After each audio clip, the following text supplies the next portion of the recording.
gente não fez um intervalo hoje, nós teremos um almoço e todo mundo é convidado a participar desse almoço após o culto, onde estaremos então juntos, celebrando, cantando e confraternizando. Antes de passar a palavra para o Marco, eu queria dizer que é um perigo eu estar com o microfone na mão. Depois de cantarmos Nelson do cavaquinho, com a sua profecia tão bíblica, né, falando da luta do bem contra o mal e do juízo final. E aí eu não podia deixar de falar, gente, a Mangueira foi campeã, sabe? Vai, Mangueira!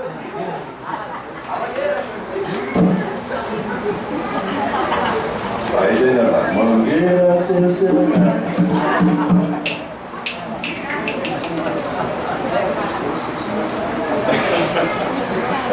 Ele está falando 43 anos no Evangelho, a primeira vez que ele viu uma festa pela nossa Mangueira. Dá-lhe Mangueira! É a Mangueira, gente. Coisa linda demais. Que bonito, hein? Foi bonito. É legal que a nossa igreja brasileira, na página da igreja brasileira, uma irmã colocou lá: eu não me identifico com uma igreja que canta palma e dança. Eu falei, tadinho, coitada, não sabe o que é bom louvar ao Senhor com alegria e livre. Será rapidinho a minha conversa com vocês aqui, porque na verdade eu queria que vocês me ajudassem a construir essa reflexão. A Bíblia diz, no livro de Atos, sempre louvando a Deus e desfrutando a simpatia de todo o povo, e a igreja caía na graça de todo o povo. É muito interessante que a gente tem visto nos últimos tempos muitos modelos de igreja. Alguns têm dado certo, entre aspas, isso certo, mas tem feito muita gente ficar milionária, igrejas imensas. E algumas dessas, inclusive, não estão nem deixando de fazer o trabalho missionário, mas geralmente são igrejas extremamente mais fundamentalistas, né? A gente percebe, e que visa megas igrejas imensas, e a gente importa às vezes alguns modelos empresariais, e eles entram aqui na nossa igreja brasileira, não na nossa igreja brasileira, mas na igreja do Brasil, e aí tem vários modelos que você possa imaginar aí, de igrejas que vêm dos Estados Unidos, ou Austrália, ou até América Latina, esses modelos de crescimento de igreja. E a gente fica, às vezes, pensando que parece que o modelo bíblico é muito claro, e a gente olha o texto da palavra do Senhor e percebe que o modelo já está pronto. Mas eu queria que vocês me ajudassem respondendo essa pergunta: o que uma igreja precisa ter para cair na graça do povo?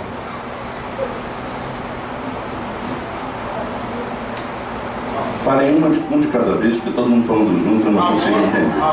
Amor, empatia, verdade, misericórdia com os pequeninos. Alguém falou outra coisa aqui? Respeito, justiça,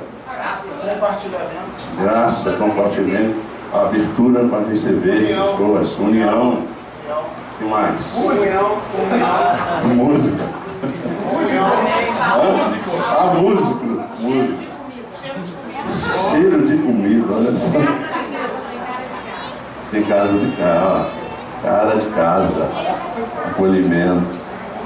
E é muito legal porque tudo isso que a gente fala, a gente imagina que aquela famosa igreja primitiva tinha, né? Todo mundo vivia muita simplicidade. E me chama muita atenção nessa igreja primitiva. Povo simples, um povo que não estava preocupado em ser uma instituição forte, estava preocupado simplesmente estar junto. A gente olha para o texto e a gente vê que tinha muita comunhão, como já foi dito. Havia partir do pão, no partir do pão e na oração.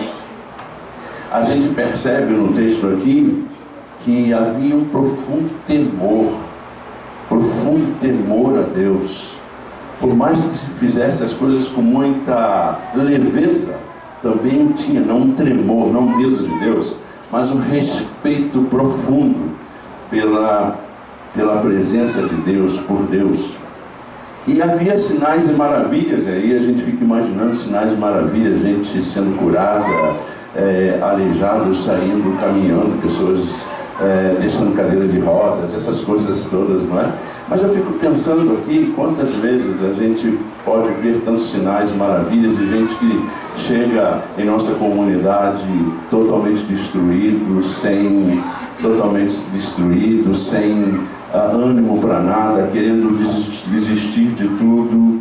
E aqui a linha aqui, né? Já falo que o upgrade vai ser um chapéu, né? E aí, ainda mais no dia, ainda mais na Semana da Mulher. Não, vamos continuar, né? Esse texto me ajuda a entender que sinais e maravilhas podem ser coisas simples. Um abraço pode ser um sinal, uma maravilha de cura. E a gente não precisa nem se esforçar muito para ser igreja. A gente não precisa importar modelos empresariais que fazem com que essas igrejas fiquem imensas e às vezes a liderança extremamente rica, andando de avião para um lado e para o outro. Não que eles não mereçam isso, fizeram por onde, do jeito deles, mas será que de fato é esse o modelo que a Bíblia nos ensina? E aí é muito interessante, diz assim: os que criam se reuniam num só lugar e compartilhavam tudo que possuíam, vendiam propriedades e bens e repartiam dinheiro com os necessitados, adoravam juntos no templo, diariamente também no templo e nas casas, reuniam-se nos lares para comer e partiam pão com grande alegria e generosidade. Coisa tão simples. Quando a gente está lá no nosso pequeno quilombo, aliás, quem não foi está perdendo, a gente está participando dos nossos pequenos quilombos, ao invés de ser pequenos grupos pequenos, aqui é nosso pequeno quilombo, e a gente partilha, e é tão bom estar em oração, estar junto, partilhando um pouco da nossa vida.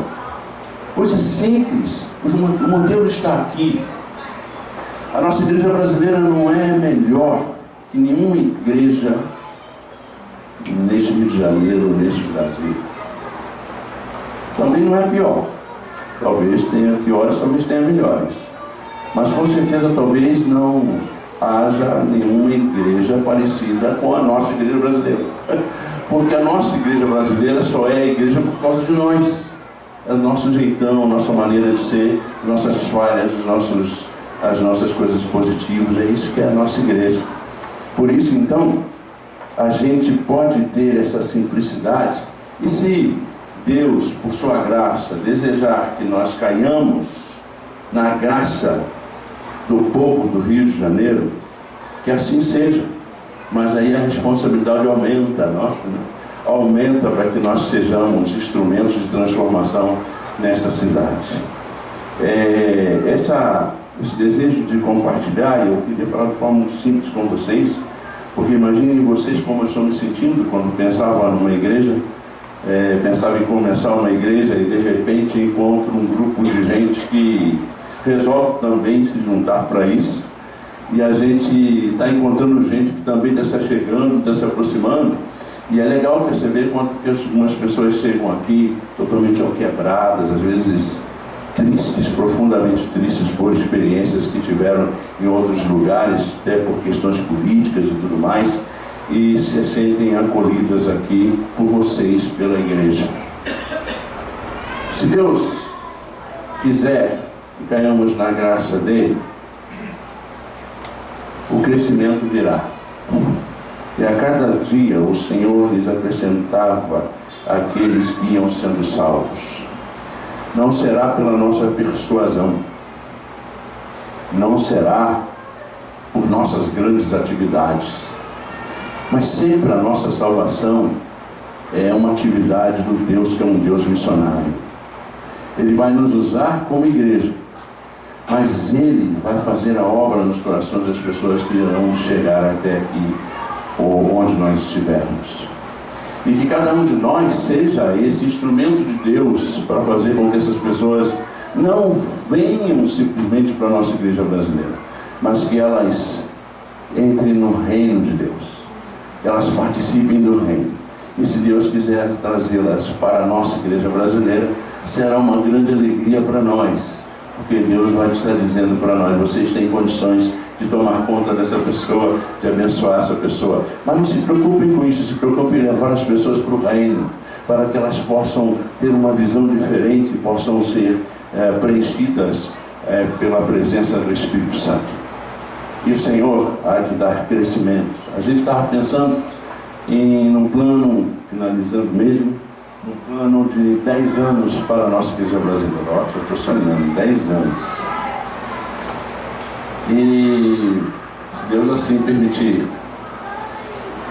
E nesses 10 anos, o que eu tenho pensado muito é que a gente precisa ter mais 5 igrejas nesses 10 anos.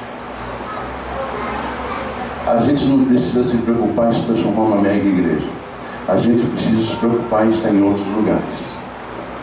Então, tem ardido no meu coração, eu queria dividir isso com vocês. É que a gente tem uma nossa igreja brasileira, a mesma igreja nossa, lá em Duque de Caxias um dia. Amém? Amém.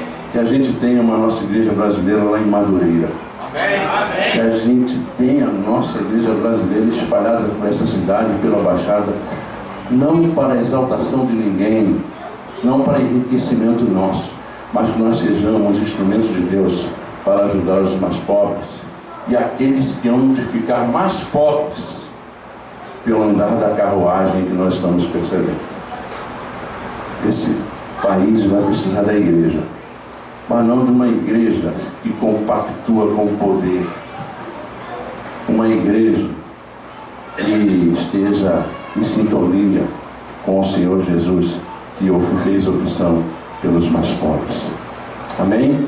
Amém. Deus nos abençoe, Deus faça isso com a gente e se coloque à disposição. É muito bom ver o Joab aqui. Chegou 2 meses, 3 meses, já está aí servindo com os talentos que Deus deu para ele.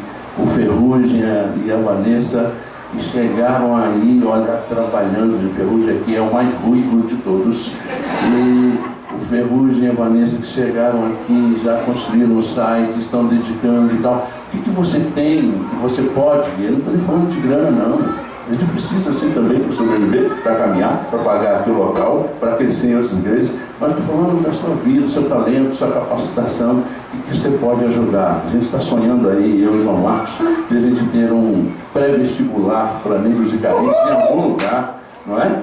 Mas a gente precisa de gente formada, e aqui está um monte de gente que tem muitas capacitações dadas pelo Senhor. É assim que a igreja há de cair na graça do povo. Deus os abençoe muito.